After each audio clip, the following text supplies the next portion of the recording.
What's a moment you saw someone's true colors too late? I was 19 when I thought I'd found my guardian angel. Her name was Diana, and she ran the crisis shelter where I'd been living since aging out of foster care with nothing but a garbage bag of clothes and $17. While other staff treated us like problems to solve, Diana saw us as people worth saving. She had this way of making you feel special. She'd slip me extra snacks during late-night study sessions, let me use her private office computer for job applications, and stayed until midnight helping with my college essays. When other residents got kicked out for minor infractions like being 5 minutes past curfew, Diana fought for them. She was the mother none of us had ever had. "You're going places, Reese," she'd tell me while reviewing my community college applications, her hand warm on my shoulder. "Don't let anyone convince you otherwise. You're special, different from the others." The other residents worshipped her too. Marcus would brag about how Diana bought him new steel-toed work boots when his fell apart during his construction job. Trinity showed off the professional clothes Diana had given her for interviews, complete with matching jewelry. Kay talked constantly about the laptop Diana let him borrow for his coding classes. We all had stories about Diana going above and beyond, treating us like the family we'd never had. When I got into nursing school with a partial scholarship, Diana cried actual tears. She helped me fill out the complicated financial aid forms, drove me to orientation in her personal car, and even bought me a stethoscope as a congratulations gift. "I'm so proud of you," she said, hugging me tight. "You remind me of myself at your age, determined, resilient, worthy of love." I was convinced she genuinely cared about us. That's why I didn't question it when she asked me to house sit her apartment while she visited her sick mother in Portland. She handed me the keys with that same warm smile that had made me feel safe for 8 months. "Make yourself at home," she said, pressing a $50 bill into my palm. "There's food in the fridge, and feel free to use anything you need. You deserve a break from shelter life." The apartment was beautiful. Hardwood floors, granite countertops, nothing like the cramped bunk beds and communal bathrooms I'd grown used to. I was admiring her massive bookshelf, running my fingers over psychology textbooks and self-help guides, when I noticed a loose floorboard beneath the antique oak desk. Being curious and having grown up searching for hidden things in foster homes, I pressed it down and heard a hollow sound. Inside was a metal lockbox. I almost didn't open it. Diana trusted me, but something, maybe those years of survival instincts, made me lift the lid. What I found made my blood run cold. Dozens of photographs. Of us, the shelter residents. Sleeping, changing clothes, in the showers. Some were close-ups of our faces during vulnerable moments, crying during therapy sessions, having panic attacks, looking desperate and broken. But that wasn't the worst part. Underneath the photos was a laptop. I opened it with shaking hands, my heart hammering against my ribs. The screen showed a website I'd never seen before. The title made me sick. Broken Angels, premium access to Real Street Kids. My photo was the featured image. The description read, "Fresh-faced Reese, 19, former foster child with severe abandonment issues. Perfect for daddy roleplay scenarios, craves parental approval and will do anything to please. Available for private sessions and overnight bookings." I scrolled through the site in absolute horror. There were profiles for Marcus, Trinity, Cade, and 18 other current and former residents. Each profile included intimate details about our backgrounds, traumas, and vulnerabilities. Information only Diana could have known. Information we'd shared during what we thought were confidential counseling sessions. Marcus's profile mentioned his father's sexual abuse and highlighted his desperate need for male approval. Trinity's emphasized her eating disorder and self-harm history. Cade's focused on his autism and how his social difficulties made him easy to manipulate. Mine went into graphic detail about my abandonment issues, my history of sexual assault in foster care, and my willingness to endure abuse if it meant someone would keep me. The subscriber count was in the thousands. The pricing was listed clearly. $500 for photos, $2,000 for video calls, $5,000 for in-person meetings. I clicked on the message board and felt sick reading the comments. Men discussing which of us they wanted to help and what they'd pay for the privilege. There were detailed fantasies about rescuing us, owning us, breaking us further. They talked about us like we were merchandise. One user had written, "The foster kids are always the best. No family to notice when they disappear. Already trained to accept abuse as love." Another replied, "Diana's got the best selection. These kids are so desperate for affection, they'll do anything you want and thank you for it." One message made me freeze. "Diana, the Reese content is gold. When can we expect the live session? I've already transferred the deposit to your offshore account." Live session? I kept scrolling and found a private chat between Diana and a user called Daddy Needs 19. The conversation was from 3 days ago. "Daddy Needs 19. Still planning Thursday night? I've waited months for this little angel. Diana. Everything's set. She trusts me completely. I'll have her drugged and delivered by 9 p.m. Remember, no marks on the face. She has school photos next week. Daddy. Needs 19. Perfect. The naive ones break so beautifully. How much for the whole weekend? Diana. 8,000 like we discussed, and I want the recording rights for my premium subscribers. Daddy Needs 19. Deal. Should I prepare the basement? Diana. Yes. And get the restraints ready. This one's a fighter despite her submissive profile. Thursday night was tomorrow. My hands were shaking so badly I could barely type, but I managed to access Diana's email. What I found there destroyed any remaining illusion that this woman had ever cared about us. Email after email from men across the country. They weren't just customers. They were part of a massive network. Diana was running a trafficking operation that spanned 12 states,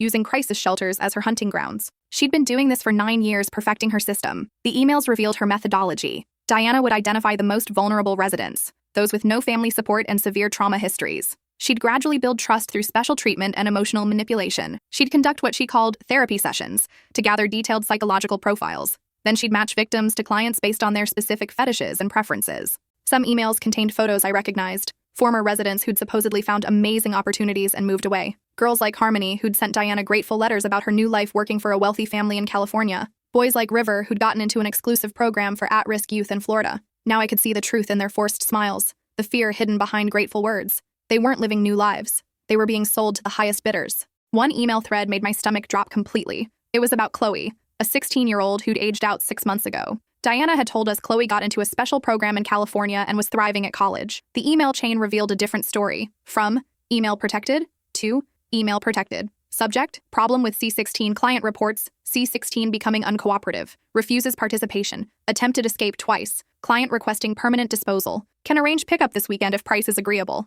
Diana's response chilled me. Agreed. $15,000 for cleanup. Make it look like overdose. I'll provide the fentanyl. The last message was dated 2 weeks ago. Package delivered. Problem resolved. Invoice attached. I stared at the screen, processing what I just read. Diana wasn't just trafficking us. She was having us murdered when we became difficult or tried to escape. Chloe was dead. Sweet, artistic Chloe who'd taught me to braid friendship bracelets and shared her hidden stash of chocolates when I had nightmares. Dead, because she'd tried to run. I spent the next hour copying everything to multiple flash drives I found in Diana's desk drawer. Email threads going back 5 years, financial records showing payments from dozens of men, bank statements revealing deposits that perfectly matched when residents disappeared, photos, videos, client lists, delivery schedules. The scope was breathtaking. Diana had trafficked over 300 young people. She'd been paid millions. She'd arranged at least 47 murders. As I was copying the last files, I heard a key in the lock. Diana was back early. I slammed the laptop shut and shoved the flash drives in my bra. The metal box went back under the floorboard just as the apartment door opened. "Reese!" Diana called out, her voice carrying that familiar maternal warmth. "How's my special girl doing?" I forced my voice to sound normal despite my racing heart. "Great, just reading on your couch like you suggested." She appeared in the doorway, wearing that same nurturing smile that had fooled me for 8 months. But now I could see what I'd missed before, the calculating look in her eyes, the way she examined me like I was an object she owned. "You look a little pale, honey. Everything okay?" "Just tired," I managed, praying she couldn't hear my heart pounding. College prep is exhausting. Diana studied my face carefully, her head tilted like a predator sensing something wrong. For a moment, I saw something cold flicker behind her maternal mask, something that had always been there, but I'd been too desperate for love to notice. "Of course it is," she said finally, settling into the chair across from me. "You've been working so hard to build your future. Actually, that's exactly why I came back early. I have a wonderful surprise for you." My blood turned to ice, but I forced excitement into my voice. "What kind of surprise?" "There's someone very special I want you to meet. A very successful businessman who's taken an interest in mentoring bright young women like you. He's offering full college tuition, living expenses, and a guaranteed high-paying job after graduation." Everything clicked into place with sickening clarity. This was it. This was exactly how she did it.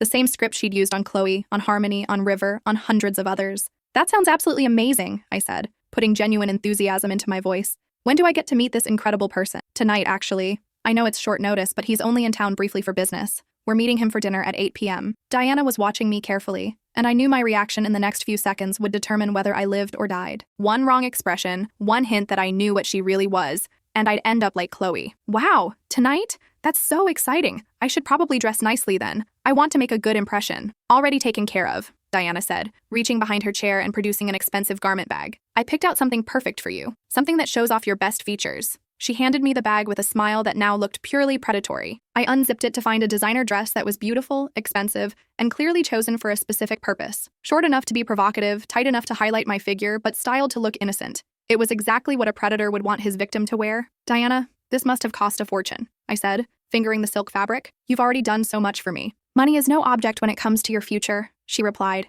stroking my hair in a way that now made my skin crawl. "You mean the world to me, Reese. I'd do anything to ensure your success. You're like the daughter I never had." The lie was so smooth, so perfectly delivered, that for a split second, I almost believed it again. Almost forgot what I'd seen in that laptop. That's how good she was at this. "I'm so grateful," I said, letting real emotion show. It wasn't hard. I was terrified. "What's his name? What should I know about him?" "Raymond Pierce. He's in luxury real estate development. Very successful, very generous with young women who impress him. He has a special foundation that helps deserving girls like you." I nodded eagerly. "What kind of work would I do for him? Administrative stuff? We'll discuss all the details tonight," Diana said, checking her watch. "He's very particular about punctuality, so I suggest you start getting ready. We need to leave here by 7:30. Diana left me alone to change, and I immediately started planning my escape. I had less than 2 hours to figure out how to save myself and expose Diana without getting killed in the process. I put on the dress, I had to maintain the charade, but I also palmed the sharpest knife from Diana's kitchen and slipped it into my purse. I grabbed her phone charger, claiming I needed to borrow it.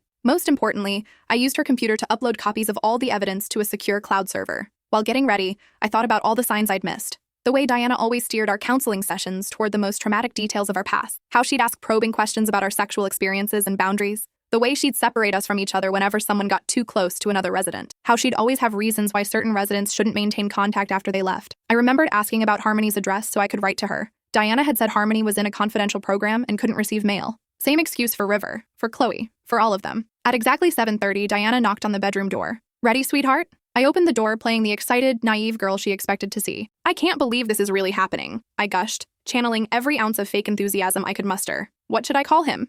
Mr. Pierce? Sir?" "Just Raymond is fine," Diana said, looking pleased with my appearance. "He prefers informality, makes the girls more comfortable." We drove through the city in Diana's BMW as she fed me lies about Raymond's generosity and how fortunate I was to catch his attention. She kept glancing at me in the rearview mirror, and I caught her taking photos with her phone at red lights. "For Raymond," she explained when she saw me notice, "he likes to see who he's meeting beforehand. He's very selective about the young women he helps." I nodded like this made perfect sense, fighting the urge to grab the steering wheel and crash us into a light pole. The restaurant was upscale, but secluded. Romano's on 5th Street, tucked into a quiet corner where the affluent conducted business they didn't want overheard. Diana led me through the main dining room to a private area in the back, where a man in his 50s sat waiting. Raymond Pierce looked exactly like what he was, a predator in an expensive suit. His eyes immediately began roaming over my body in the dress Diana had chosen, lingering on my legs, my chest, my face. His smile was purely predatory, the kind that made every survival instinct I developed in foster care start screaming. "Diana, you've truly outdone yourself this time," he said, standing to greet us. "She's even more exquisite than the photo suggested."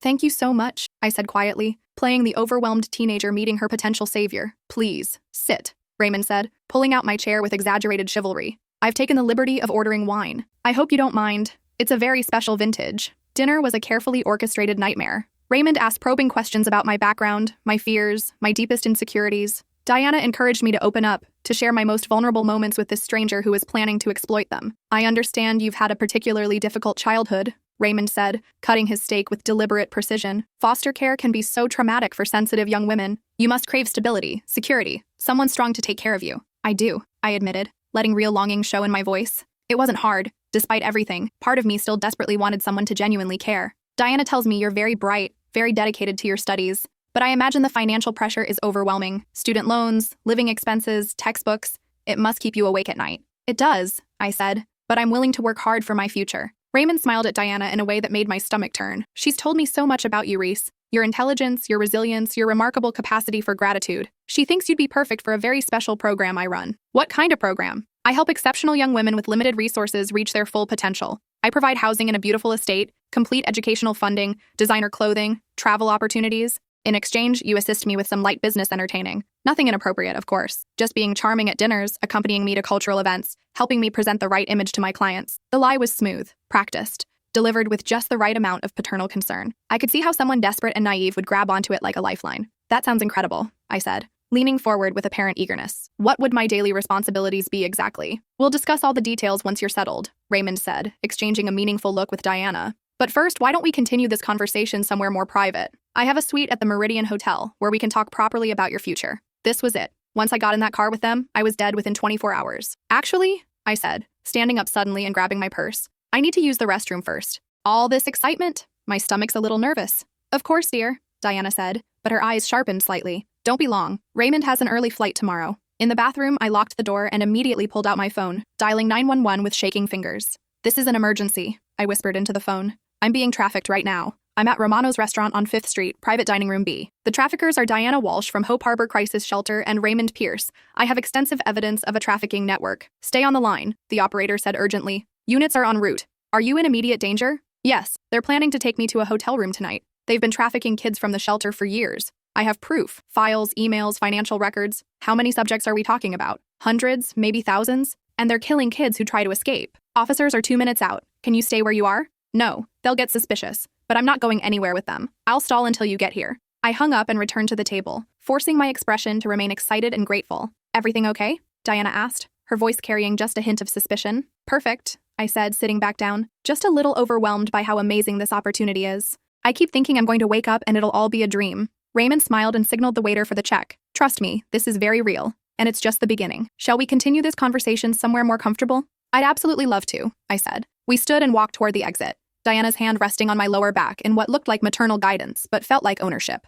Raymond opened the restaurant door and stepped outside into the cool evening air. That's when the police car surrounded us. Freeze! Police! Hands where we can see them! Diana's face went white as sheet. Raymond immediately bolted toward the parking lot, but 2 officers tackled him before he made it 10 feet. Reese, what the hell did you do? Diana hissed as handcuffs clicked around her wrists. What I should have done the first time you made me feel special, I said, pulling the flash drive from my bra and handing it to the nearest detective. I protected myself and everyone else you've hurt. The next 12 hours were a blur of police stations, FBI agents, victim advocates, and federal prosecutors. The flash drive contained enough evidence to bring down not just Diana and Raymond, but their entire network spanning 12 states and involving over 400 perpetrators. Detective Morrison, the lead investigator, sat across from me in the interview room as I walked him through everything I discovered. This is the largest trafficking bust in state history, he said, shaking his head as he reviewed Diana's files. We're talking about a 9-year operation, hundreds of victims, millions in profits. What happens to the kids who are still out there? I asked. We're launching coordinated raids across 12 states tonight. Every address in these files, every safe house,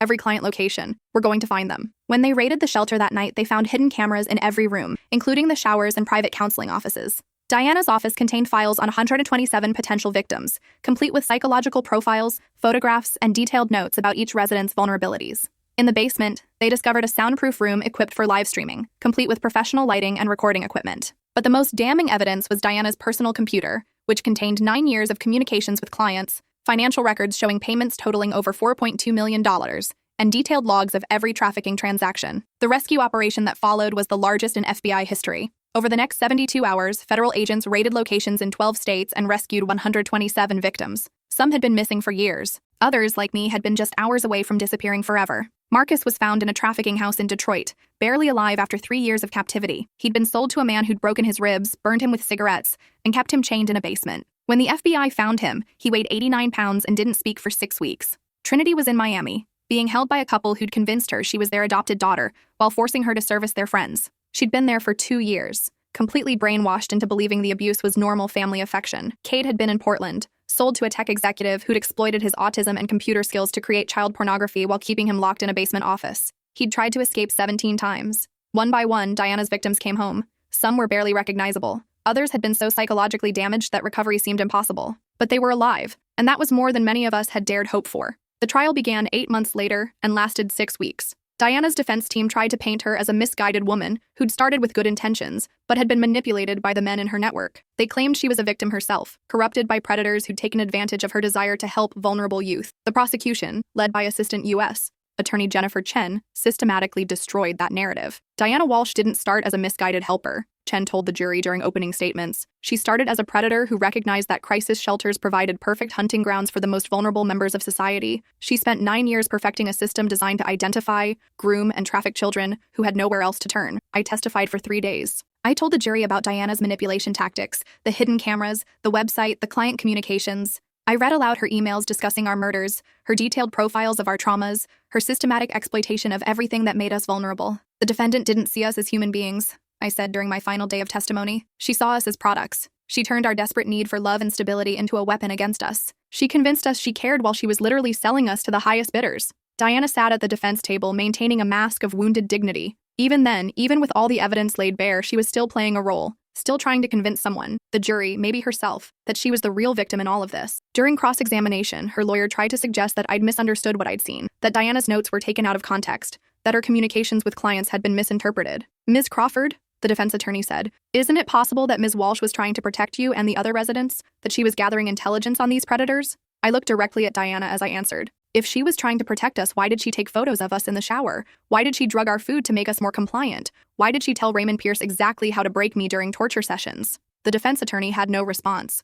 Marcus testified about his 3 years in captivity, his voice barely above a whisper as he described the daily torture, the starvation, the constant threats of death. Trinity spoke about the psychological manipulation that had convinced her she deserved the abuse. Cade, now speaking again after months of therapy, explained how Diana had used his autism against him, convincing him that the trafficking was a special job that only he was smart enough to handle. One after another, Diana's victims took the stand. Some could barely speak. Others raged with fury that had been building for years. All of them had been children when Diana destroyed their lives. The most powerful testimony came from Rebecca Martinez, a former Hope Harbor resident who'd escaped Diana's network 5 years earlier. I tried to report her, Rebecca testified, I went to the police, to social services, to anyone who would listen, but Diana had been running that shelter for years. She had references, credentials, glowing reviews from previous employers. Who was going to believe a homeless 17-year-old with a history of running away? Rebecca had eventually escaped by stealing money from one of her clients and disappearing in the middle of the night. She'd been living under a false identity ever since, terrified that Diana would find her. "I've spent 5 years looking over my shoulder," she said. 5 years afraid to trust anyone, afraid to get close to anyone, afraid to even use my real name, because I knew that as long as she was free, she could find me. She could sell me again. The prosecution also called Dr. Sarah Williams, a psychologist who specialized in trafficking trauma, to explain how Diana's methods worked. Traffickers like Ms. Walsh specifically target children with abandonment issues and trauma histories, Dr. Williams explained. These children are desperate for parental figures and will endure significant abuse in exchange for any sign of affection or approval. Ms. Walsh exploited this vulnerability systematically. Dr. Williams walked the jury through Diana's technique: the love bombing phase where she showered targets with attention and gifts, the isolation phase where she separated them from potential support systems, the information gathering phase where she extracted detailed trauma histories, and finally the exploitation phase where she used everything she'd learned to make them compliant. This wasn't random abuse, Dr. Williams testified. This was a calculated, systematic process of psychological manipulation designed to create the perfect trafficking victims. The financial evidence was equally damning. Federal accountants traced Diana's income over 9 years, showing payments from 847 different clients totaling $4.7 million.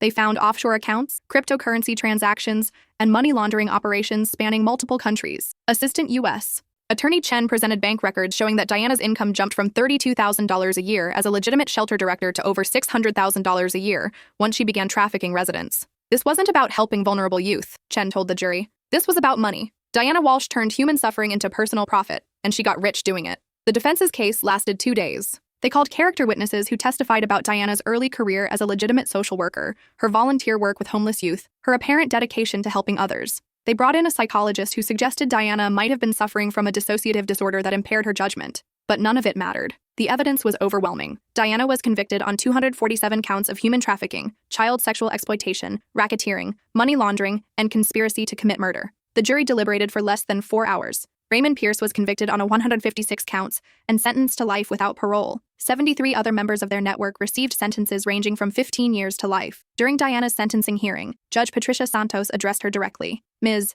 Walsh, you were trusted with the care of society's most vulnerable children, children who had been abandoned, abused, and traumatized. Instead of helping them heal, you exploited their pain for profit. You turned their desperate need for love into a weapon against them." Diana's lawyer had submitted a letter asking for leniency, claiming she was remorseful and had been manipulated by others. Diana herself had written a statement accepting responsibility and expressing regret. Judge Santos wasn't buying it. "Your crimes represent the most profound betrayal imaginable. These children trusted you because they had no choice. You were literally their last hope, and you destroyed them for money." The judge turned to the gallery, where dozens of victims and their families sat watching. The courage shown by these survivors in coming forward has prevented countless other children from suffering the same fate. Their testimony has been the key to dismantling a network that spanned multiple states and destroyed hundreds of lives. Judge Santos looked back at Diana. "You have shown no genuine remorse, only regret at being caught. You have blamed others for your choices and minimized the suffering you caused. Therefore, I sentence you to life in prison without the possibility of parole." Diana's face remained emotionless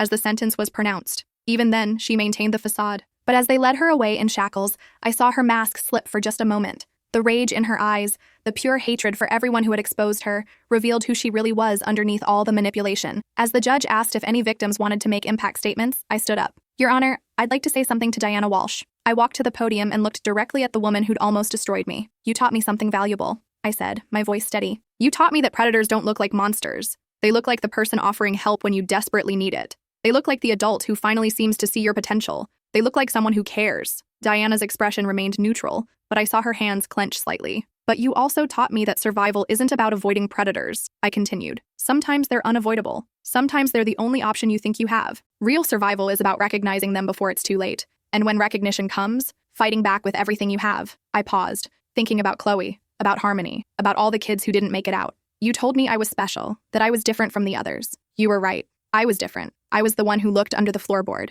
I was the one who found your laptop. I was the one who chose to save myself and everyone else instead of pretending I hadn't seen who you really were." Diana's mask slipped again, just for a second. Pure hatred flashed across her face before she regained control. "Every child you trafficked was someone's daughter or son. Every life you destroyed mattered. And now everyone knows exactly who you are." As I walked back to my seat, Diana was led away to begin her life sentence. The aftermath of the trial brought both closure and new challenges. The FBI's investigation expanded internationally, uncovering trafficking networks in 7 countries. Diana's client list led to the arrests of judges, politicians, business executives, and clergy members. The scope of the corruption was staggering. A victim compensation fund was established using assets seized from the trafficking network. Each survivor received financial support for medical care, therapy, education, and housing. It wasn't enough to undo the damage, but it was a start. I used my portion to finish nursing school and establish a foundation focused on identifying trafficking victims in healthcare settings. Too many signs had been missed. Too many opportunities to intervene had been lost because people didn't know what to look for. Marcus struggled with severe PTSD and required years of intensive therapy,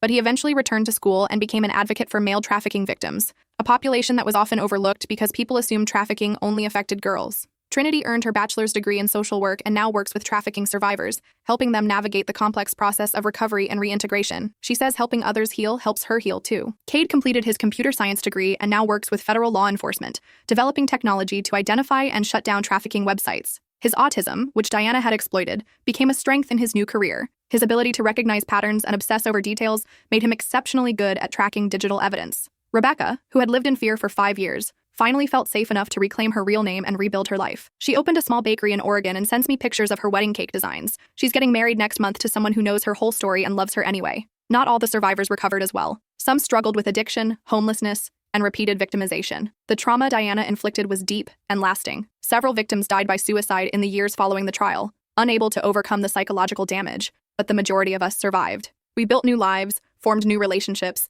and found ways to turn our experiences into something meaningful. We became nurses, teachers, social workers, police officers. We became the adults we needed when we were children. I graduated nursing school 2 years after the trial with highest honors. I specialize in pediatric emergency care now, and I've become an expert in recognizing signs of trafficking and abuse. Last month alone, I identified 3 trafficking victims who were brought to our hospital. The first was a 14-year-old girl brought in by her uncle for treatment of a suspicious injury. He answered all her questions, wouldn't let her speak privately with medical staff, and became agitated when we insisted on examining her alone. During the exam, I noticed brands on her inner thighs, marks that indicated ownership. She was terrified to speak at first, but when I told her I was a trafficking survivor too, she broke down and told me everything. Her traffickers are now in custody. She's in protective care, beginning the long process of healing. The second was a 16-year-old boy who'd been brought in multiple times for drug overdoses. His guardian always had plausible explanations, and the boy never contradicted him. But I noticed the way he flinched when the man touched him, the way he dissociated during medical procedures, the track marks that suggested forced injections rather than voluntary drug use. It took 3 visits before he trusted me enough to reveal that he was being forced to participate in drug-fueled pornography sessions. He'd been missing from his foster home for 8 months, but no one had reported it because he'd aged out of the system. He's in a specialized treatment program now,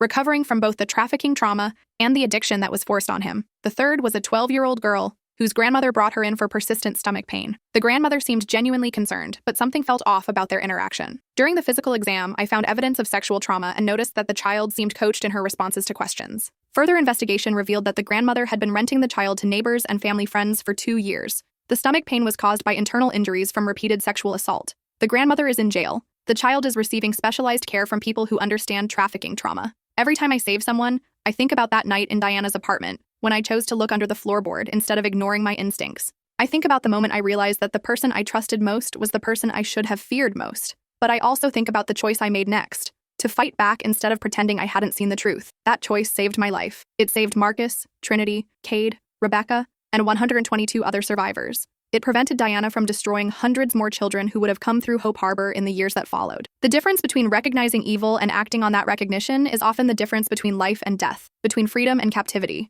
between saving yourself and saving others. Diana showed me her true colors that night, but by then it was almost too late. The key word is almost. Some lessons come at a cost that's almost too high to pay, but sometimes, if you're strong enough and smart enough and just lucky enough, you can turn that lesson into someone else's salvation. I keep photos on my desk now, not of Diana or the trial or any of the darkness, but of life after. Marcus at his graduation, Trinity receiving her social work license, Cade getting an award for his work with federal law enforcement, Rebecca in her wedding dress, the 14-year-old girl I saved last month, smiling for the first time since I met her. Those are the true colors that matter now, the colors of healing, of survival, of turning trauma into purpose. Diana taught me to look for predators hiding behind kindness, but my fellow survivors taught me something more important, that people who've been broken can still break the cycle, that victims can become protectors, that sometimes the people who've seen the worst of humanity become the most determined to reveal the best of it. Every day, I use what Diana taught me about recognizing predators to save children from people just like her. Every day, I prove that her true colors, however long they stayed hidden, were never strong enough to destroy what mattered most: the truth, the survivors, the chance to make sure it never happens again. Diana thought she was creating perfect victims,